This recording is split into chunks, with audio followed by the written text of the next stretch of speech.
Hey guys, today I have a new video for you. I will be comparing these two microphones. The beginner microphone, the Blue Snowball, which is an entry-level microphone, and the Rode Procaster, which is a professional XLR dynamic microphone that's used in recordings and podcasts all over the world. I'm new to audio, so I can only give you my thoughts from the perspective of a rookie YouTube creator and a Twitch streamer, so keep that in mind. Let's get into this. For the Snowball, we only need a USB 2 cable. But for the Procaster, we need an audio interface, which is why we're using the Scarlett Solo. We will also be using the Blue Compass boom arm for both microphones, and other accessories with no changes in post whatsoever. This is the Blue Snowball. It's an entry-level mic, and it's listed on the Blue page for around 70 bucks. However, you can find it cheaper on Amazon. The build quality is fine, the general aesthetics are simple and going well with my white setup. Being a USB mic, it's basically plug and play, and as Blue puts it, it's the most intuitive mic for any application. It has 3 modes: cardioid, omnidirectional, and cardioid with less than 10 decibels. There are people more qualified than me who have already reviewed this, so I'll link them down below. Now, let's check some pros and cons. It's a beginner mic, which comes at an entry-level price. It's a USB mic, which means you won't need an audio interface. It's just plug and play, and it works with both Windows and Mac. It comes with both cardioid and omnidirectional modes, meaning you can capture sound in front of you and all around you. It's a very compact mic, and you can choose different color and texture forms. It also comes with a stand. Cons are, there's not much you can do with the gain, meaning it can seem kind of quiet sometimes, and there's no way to monitor the recording since there is no audio jack. Quality is average. Now let's prepare this mic so we can record with it. There we go, and now that it's detached from the stand, let's put it somewhere we can use it. Wait, what? Where did it go? I just had it here. Where's the mic go? Oh, there it is.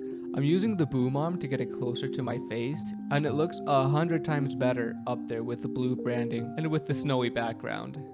This is what the Snowball sounds like 2 inches away from my face in cardioid pattern mode with the correct proximity effect. Purple people picking people. This is what the Snowball sounds like 6 inches away from my face. Purple people picking people. This is what the Snowball sounds like about a feet away from my face. Purple people picking people. The sound quality is fairly good, but the plosive rejection is basically non-existent. Now that we're done with that, let's roll this out of the way and bring out the big guns. The Rode Procaster has a broadcast quality sound. It's a dynamic microphone which will help lower the background noise. It also comes with an internal shock mount and an internal pop filter, and the build quality is just amazing. It's super heavy and it's industrial feeling, making the aesthetics look awesome. Since it's an XLR mic, we need to use an XLR cable like this $25 6-feet cable right here, and we pair that with an audio interface, which is where the Focusrite Scarlett Solo comes in handy to manage the gain perfectly with its preamps without the need of additional gain. Now for the Pro setup, we will be using some other accessories I have, like the Rode PSM1 shock mount. This won't affect the sound quality other than the desk tapping and aesthetics wise, and even though the mic comes with an internal pop filter, we will be using another one to see how this can affect it as well. Now the pros and cons. Being an XLR mic, you will get better control and sound quality using either a mixer or an AI, which you won't get with the USB mic. The dynamic mic cancels any sound from behind it. The internal pop filter and shock mount are a plus. The robust metal construction. The aesthetics look great, however they are antiquated, and it's a great price for the quality. The cons are that it costs $230 plus all this to make it sound and look great, and it really does need a good preamp. Let me show you how it looks all set up and mounted with all the gear I've got except the pop filter. Right away, it looks immensely professional and pleasing to the eyes. It looks like it belongs in a studio rather than a desk. Since it's so heavy, it weighs down the boom arm perfectly, giving you amazing control over it. And when you add the pop filter, in my opinion, it completely changes the look of it. It goes from a high 7 to 10 out of 10 aesthetics wise. This is what the Rode Procaster sounds at around 90% gain and 2 inches from my face to get the correct proximity effect and without the pop filter. Purple people picking people. This is what the Procaster sounds at 6 inches from my face. Purple people picking people. This is what the Rode Procaster sounds at around 1 feet away from the microphone. Purple people picking people. As you can see, you can't really hear me. This is what the Rode Procaster sounds at around 90% gain and 2 inches from my face with the correct proximity effect and with the pop filter. You've also been hearing this the whole video. Purple people picking people. This is what it sounds at around 6 inches away from my face. Purple people picking people. And this is what it sounds at around 1 feet away from the microphone. Purple people picking people. You can't really tell.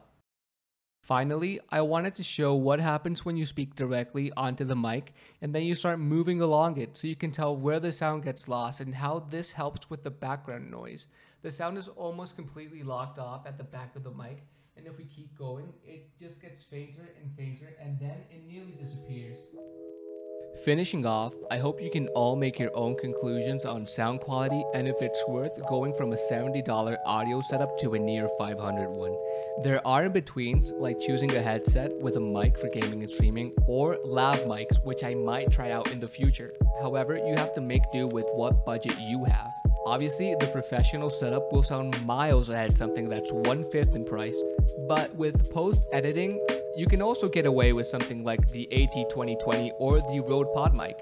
The Snowball was my first real microphone, and even though I can't recommend it today because of its price, I still have enjoyed using it, and I love the aesthetics and how well it went with my setup, but the sound is really lackluster, and it was all I could afford at the time. The Rode Procaster and all the other accessories I have with it have really changed my view on audio, and I'm diving into it head first. I chose this mic over something like the legendary Shure SM7B. One, well, because of its price, and two, I like how the aesthetics felt while I was streaming. The audio quality paired with the solo interface preamp is perfect enough that I don't need a fathead or a cloud lifter, which is always a plus. But at the end of the day, quality and aesthetics are relative to your own opinion. My choice was the Procaster. What would your choice be? Let me know in the comments down below, and I hope you enjoyed this video.